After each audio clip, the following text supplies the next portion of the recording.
उन तमाम मराहिल में मुहम्मदुर रसूलुल्लाह की जिंदगी तुम्हारे लिए आइडियल है, नमूना है। गौर कीजिए, एक छोटा सा जुमला, लक़द कान लकुम फी रसूलिल्लाहि उस्वतुन हसना। रसूलुल्लाह की पूरी जिंदगी तुम्हारे लिए नमूना है। बहस करने की जरूरत नहीं है। उठना बैठना, लेटना सोना, जागना, खाना पीना, चलना फिरना, जब ये चीजें नबी की हमारे लिए नमूना हैं तो नमाज, रोजा, हज, ज़कात, इबादियात, ये चीजें हमारे लिए नमूना क्यों नहीं होंगी। आज इसी आयत की रोशनी में कुछ बातें हम आपके सामने रखना चाहते हैं। एक नबी की जिंदगी में भी वो तमाम चीजें आई जो हमारी जिंदगी में आती हैं।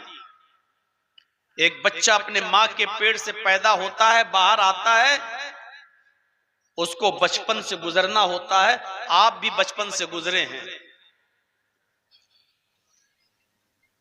एक बच्चा जब अपने माँ के पेट से बाहर आता है तो वो किसी का बेटा होता है। आप भी किसी के बेटे रहे हैं।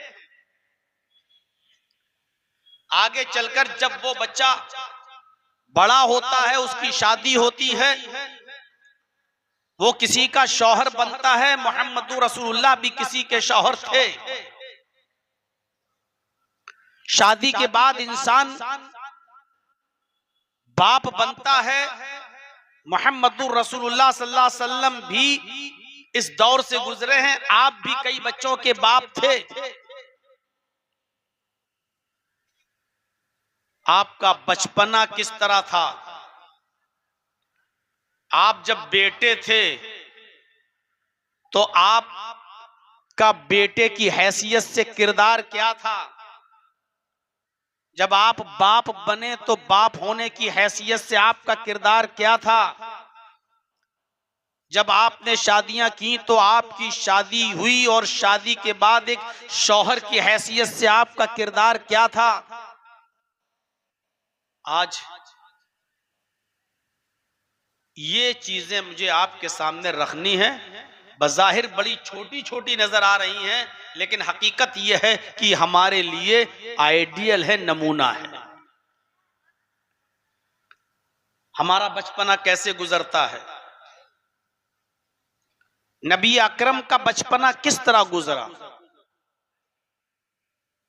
एक छोटी सी मिसाल, जब आप पैदा हुए, अपनी मां के पेट से जिस दिन बाहर आए, आपकी जिस दिन पैदाइश हुई उसी दिन कैसरो किसरा के ऐवानों में जलने वाले चिराग बुझ गए। दिल्ली के इंडिया गेट पर आप चले जाइए तो आपको इंडिया गेट पर मशाल जलती हुई मिलेगी। 24 घंटे मशाल जलती है। इस देश के लिए जिन लोगों ने अपनी कुर्बानियां दी, शहादतें दी, उनकी आत्मा की शांति के लिए वो चिराग जलता रहता है। श्रद्धांजलि दी जाती रही है और अब तक दी जाती है। वो मशाल जलता रहता है, कभी बुझता नहीं है। सिस्टम ऐसा बिठा के रखा है कि एक सेकंड के लिए भी दिल्ली के इंडिया गेट पर जो मशाल जलती है वो बुझती नहीं है। कैसर और किसरा जो बड़े बड़े बादशाह कहलाते थे, इनके ऐवानों में चिराग जलते थे हर वक्त, वो कभी बुझते नहीं थे। ड्यूटी लगी हुई थी, उसमें तेल डालने वालों की ड्यूटी लगी हुई थी। तेल कम होता, तेल डाल दिया जाता, लेकिन चिराग को बुझने नहीं दिया जाता था। जिस दिन मोहम्मद इब्ने अब्दुल्ला आमीना के पेट से बाहर आए, जिस दिन आपकी पैदाइश हुई, कैसर और किसरा के ऐवानों में चिराग बुझ गए, अपने आप गुल हो गए। कैसर और किसरा को बड़ा ताज्जुब हुआ, दरबारियों को बड़ा ताज्जुब हुआ।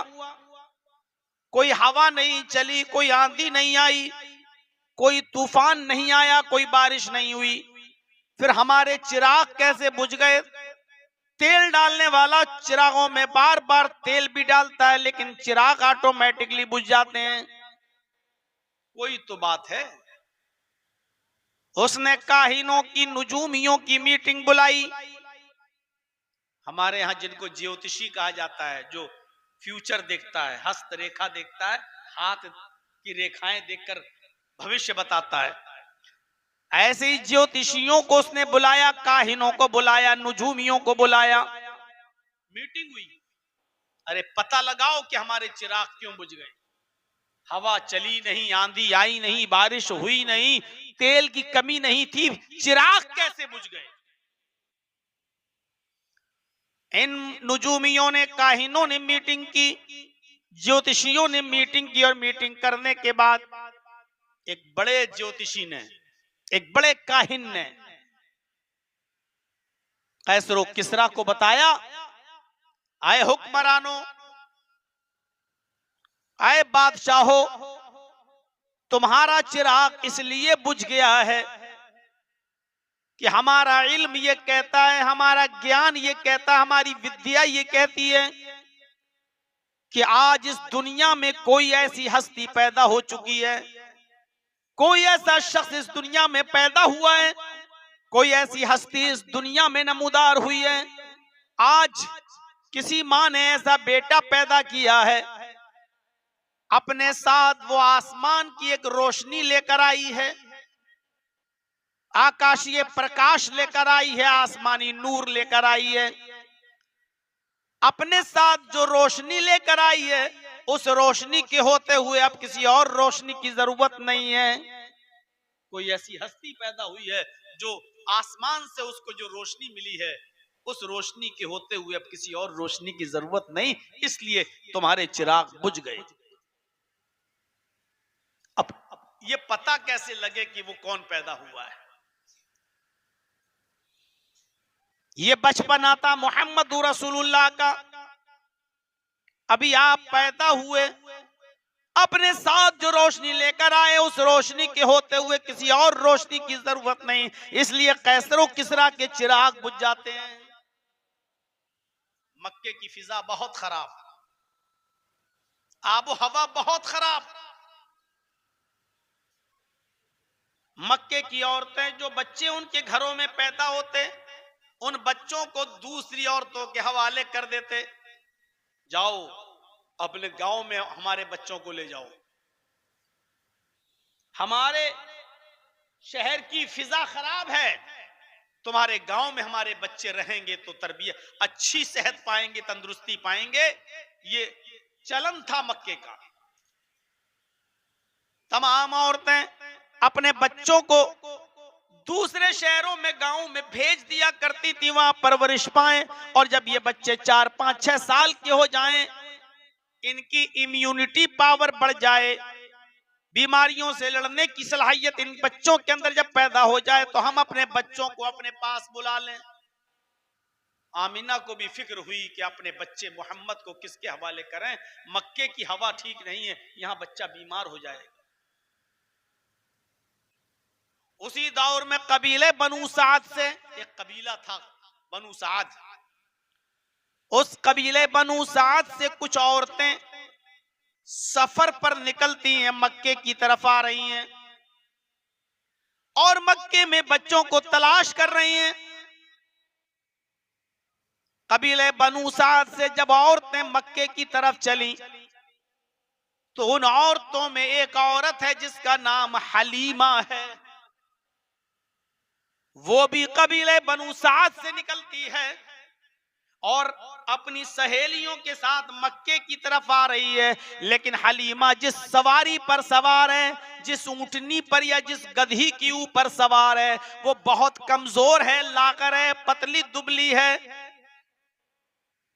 हलीमा की सहेलियों की सवारियां तो तेज स्पीड में चल रही हैं, लेकिन हलीमा की सवारी चंद कदम चलती है, हाँफने लगती है, रुकना पड़ता है। हलीमा की सहेलियां कहने लगी, हलीमा कौन सी ऊंटनी लेकर, कौन सी गधी लेकर, कौन सी सवारी लेकर आई है तू? बार बार तेरे चक्कर में हमको भी रुकना पड़ता है, कब पहुंचेंगे हम मक्के में?